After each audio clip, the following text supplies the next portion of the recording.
Hi and welcome back to the channel. It's been quite slow progress since the last video, but I thought I'd do a little update on what I've actually done. There's been a little bit of progress, but not anywhere near what I hope to do for various reasons again.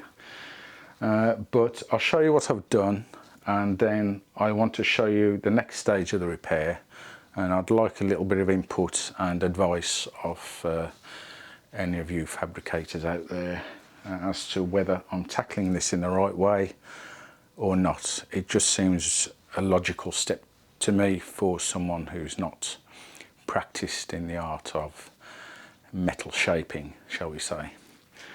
So we'll come on to that in a short while, but what I'll do now is grab the other camera, and I did have a small fire in the passenger side, but I'll go on to that when I grab the other camera. Okay, switched over to the other channel, and I'm afraid I've had to put my reading glasses on. Now my wife says I look like Michael Caine wearing these, but I can't see it myself. Anyway, regardless of the fact, let's have a look at the little bit of a fire I had when I was welding this part in here, and I had a few blow-throughs, and it was a devil to try and get it to fill, but I messed about with the settings on the welder and I've got it to where I want it now. So anyway, as I was welding this area, I had a few blow-throughs, if you pardon the expression. I always make sure that inside of the car is free from anything that could catch fire, and I've usually got a guard up here and there, which I did have. But to illuminate the inside, I had, and the astute amongst you will see that this light has got a bit of smoking on it, but yeah. What happened was some sparks went through, as you probably gathered, and it set this little knife alight and this light, and if I turn it round you can see how it's burnt there, and there was a little bit of smoke, and I noticed it quite quickly and managed to get this out and put the fire out on the knife and this. There's absolutely no damage to the inside, and I'll just put the light on now and show you.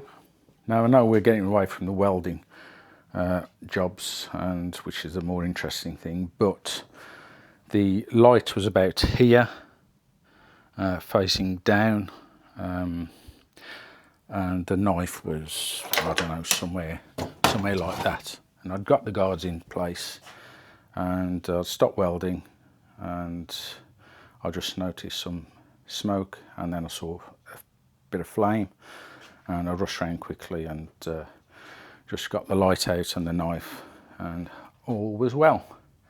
Could have been a lot worse, but I thought I was being very careful, but it just goes to show you that anything can happen. You can take your eye off the ball for a split second and something can happen. But anyway, lesson learned, and for anyone else that's doing the same thing, just beware, that's all. Anyway, let's get on to what I've done and what I plan to do, and a little bit of work that I'd like some feedback on. So I'll just grab a seat, sit down, and we'll have a look at the progress. Okay, in the last video I was just about to start welding this section in here, and as you can see I've actually done that now, and it's, although it doesn't look pretty, I've got a few welds to dress up, and some here where I shone a light behind it, and there was some pinholes, so I've welded that up. I've had to play around with the settings on the welder to get the sort of weld I'm happy with, and so I can carry on welding now and be happy with the results. So yes, I welded this in, and then I shaped a piece of metal so this comes to down here and across, and obviously down there, and put a little bit of curve in it, and I'm quite happy with the result there. So then that leads on to the next job, and I've been messing around for a fair old time because the repair panel that I need to put in here is flat there, and you can see it curves around there, and it's a slow curve to here, and then that's flat to this section here where I need to spot weld the repair panel that I was going to make.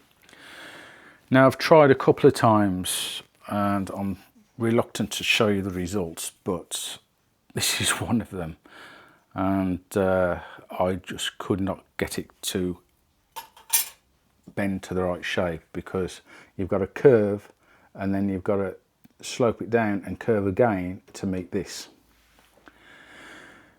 So I think I need more, or I need better equipment to be able to shape that correctly, and I've not got anywhere near enough experience to be able to do that, and I haven't got the tools that I think I probably need. So I've decided to try this method, and please comment on whether you think this is a good idea, there's a better way of doing this particular repair panel, or this is going to do. And I use the word do reluctantly, because I want to do this as well as I can and make it a strong repair. So what I plan to do is cut little sections of steel. That one's flat, that one's got a slight curve in it, and this one has got a big curve in it. Now I've tried to make a section from there to there, but again I cannot get the right profile. So I thought perhaps use 2 strips of steel down there, and that part is easy. That part can easily be fabricated, and then obviously weld everything up. And this isn't finished yet obviously, but get that straight and weld it to this panel here, or spot weld them. So that is tentatively the plan. Slow progress.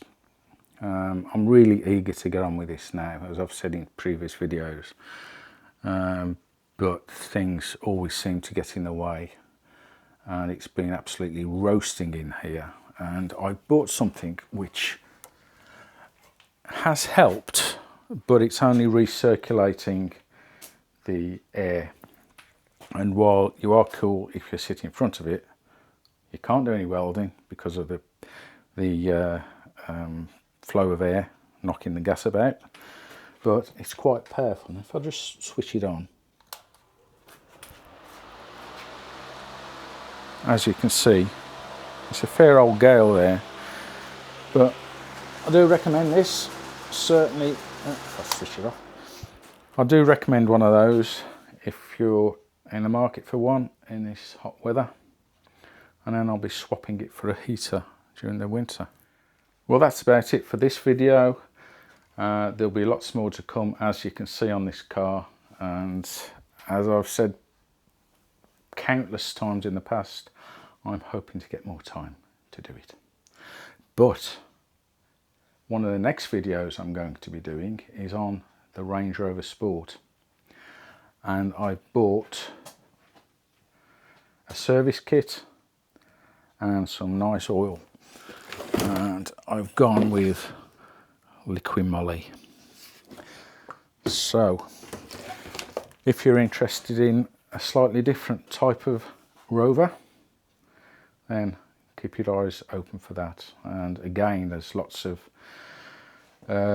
work to do on the Range Rover Sport as well, but that may be one of the next videos, because I've got a lot of work to do on it. But I won't go on about it in this video. If you're interested in the Range Rover Sport, please look out for an upcoming video fairly soon. So I'll take ta-ta. Thanks for watching. Please, if you can help on suggesting how to do that properly, give me some advice. It'd be much appreciated. So, see you in the next one.